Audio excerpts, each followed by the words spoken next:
Pemirsa, calon wali kota Medan nomor urut 2, Bobi Nasution, menemui warga Medan yang mengaku diancam akan dicabut BPJS Kesehatannya oleh kader partai pengusung lawan Bobi di Pilkada Medan. Bobi berharap kontestasi politik jangan sampai mengorbankan rakyat.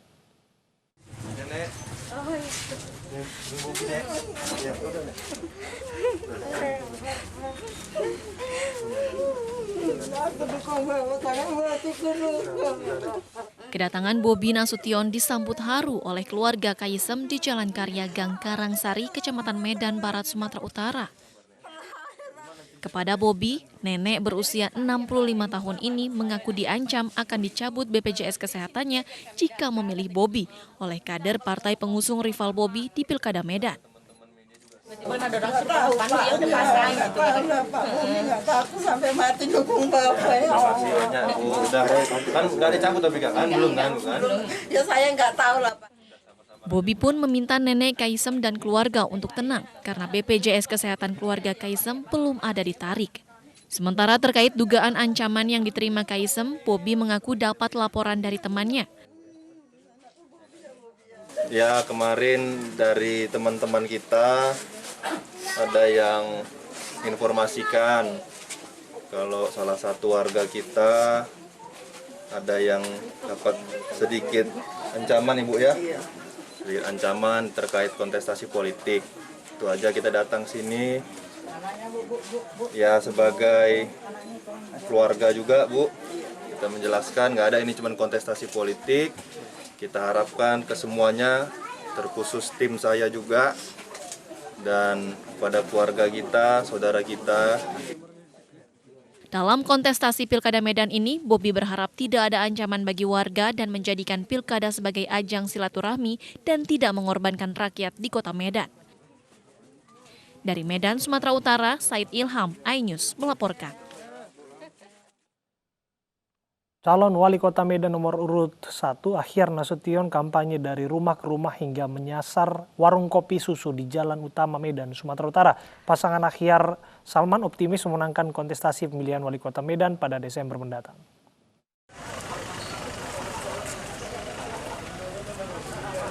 Kedatangan Akhyar Nasution, calon wali kota Medan nomor urut 1 di warung kopi susu di Jalan Utama Kecamatan Medan, Maimun, Sumatera Utara disambut pengunjung dan warga sekitar.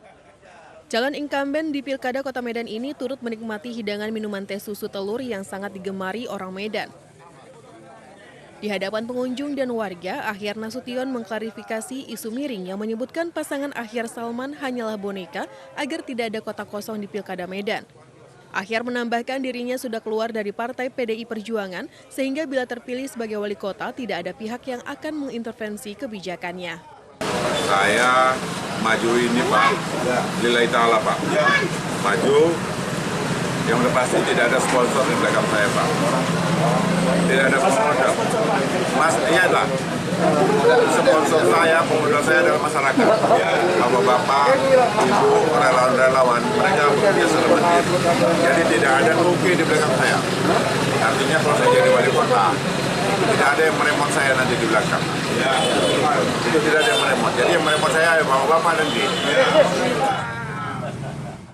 Antusiasnya masyarakat dalam menyambut Pilkada Kota Medan menambah keyakinan bagi pasangan Akhyar Salman. Dirinya yakin akan menang pada penentuan Pilkada Kota Medan 9 Desember mendatang. Dari Medan, Said Ilham, iNews melaporkan.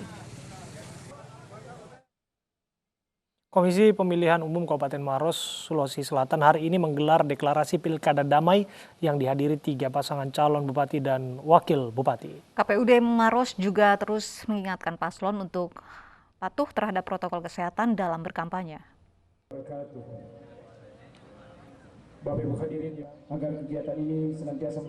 Deklarasi Pilkada Damai pemilihan bupati dan wakil bupati Maros digelar di Kecamatan Turikale, Kabupaten Maros, Sulawesi Selatan. Dalam acara ini, 3 pasangan calon bupati dan wakil bupati Maros membacakan dan menandatangani nota deklarasi damai. Plakat deklarasi damai ini nantinya akan menjadi tanda para paslon menjaga kerukunan masyarakat. Acara digelar agar pilkada di Kabupaten Maros tetap mengedepankan persatuan. Para paslon juga diharapkan untuk tetap melaksanakan protokol kesehatan dan ikut mensosialisasikan kepada masyarakat. Pilkada ini adalah sebuah pesta yang sejatinya kita harus melaksanakan secara gembira tentunya untuk mewujudkan pilkada dan tahapan-tahapannya bisa berlangsung secara damai. Di Kabupaten Maros terdapat 3 pasangan calon yang akan bertarung Pilkada serentak 9 Desember 2020 mendatang, yakni nomor urut 1 pasangan Tajerimin dan David Pasha, nomor urut 2 pasangan Haidir Syam dan Suhartini Bohari, dan nomor urut 3 pasangan Harmil Matotorang dan Andi Ilham Najamuddin. Dari Makassar, Sulawesi Selatan, Wahyu Ruslan, iNews melaporkan. Presiden Joko Widodo instruksikan percepatan hilirisasi industri batu bara sehingga Indonesia tak lagi menjadi negara pengekspor bahan mentah. Presiden menyampaikan pengolahan batu bara menjadi barang setengah jadi atau barang jadi akan memberikan nilai tambah serta membuka lapangan kerja. Pagi hari ini akan kita bicarakan mengenai percepatan peningkatan nilai tambah batu bara. Sebelumnya saya ingin mengingatkan bahwa kita semua harus bergeser dari negara pengekspor bahan-bahan mentah dan salah satunya adalah batu bara menjadi negara industri yang mampu mengolah bahan mentah menjadi barang jadi ataupun barang setengah jadi. Ini saya kira strategi besar yang kita harus konsisten untuk menjalankannya. Untuk itu kita harus bergerak untuk pengembangan industri turunan dari batu bara, mulai dari industri peningkatan mutu, upgrading, kemudian pembuatan briket batu bara, kemudian pembuatan kokas, kemudian pencairan batu bara, kemudian gasifikasi batu bara, sampai dengan campuran batu bara air. Saya yakin dengan mengembangkan industri turunan ini, kita akan mampu meningkatkan nilai tambah dari komoditas berkali-kali lipat, mengurangi impor bahan baku yang dibutuhkan beberapa industri dalam negeri seperti industri baja, industri petrokimia, dan yang tidak kalah pentingnya tentu kita bisa membuka lapangan pekerjaan yang sebanyak-banyaknya. Ketahanan nasional yang kuat menjadi kunci utama dalam menangani pandemi COVID-19. Sebab wabah corona berdampak kepada seluruh aspek kehidupan berbangsa dan negara. Untuk itu perlu strategi dan kebijakan yang tepat agar wabah ini tidak mengancam ketahanan negara.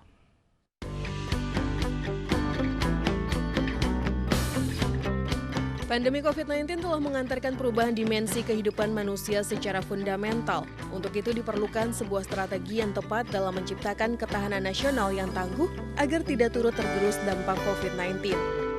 Hal ini tertuang dalam diskusi Jakarta Geopolitical Forum 4 2020 yang digelar oleh Lembaga Ketahanan Nasional atau Lemhanas bekerja sama dengan MNC Media di iNews Tower, Kebun Siri, Jakarta Pusat. Kita paham bahwa pandemi COVID itu membawa kepada kita tantangan dari dua sisi dari sebuah pandemi, yaitu sisi kesehatan dan sisi ekonomi, di mana sulit untuk mengatakan yang satu harus terlebih dahulu dan diprioritaskan daripada yang lain. Jadi harus memberikan keseimbangan antara keduanya, karena tidak mungkin ekonomi bagaimanapun kita gulirkan kalau kita tidak punya kesehatan pada diri masing-masing. Hasil dari rangkaian seminar nasional yang digelar selama 2 hari ini nantinya akan dikaji pada tingkat strategis yang berujung rekomendasi terhadap pemerintah sebagai strategi dalam menangani pandemi COVID-19. Tim Liputan iNews melaporkan. Kebakaran rumah di Kecamatan Legok, Tangerang, Banten menewaskan 1 keluarga. Kami kembali saat lagi untuk Anda.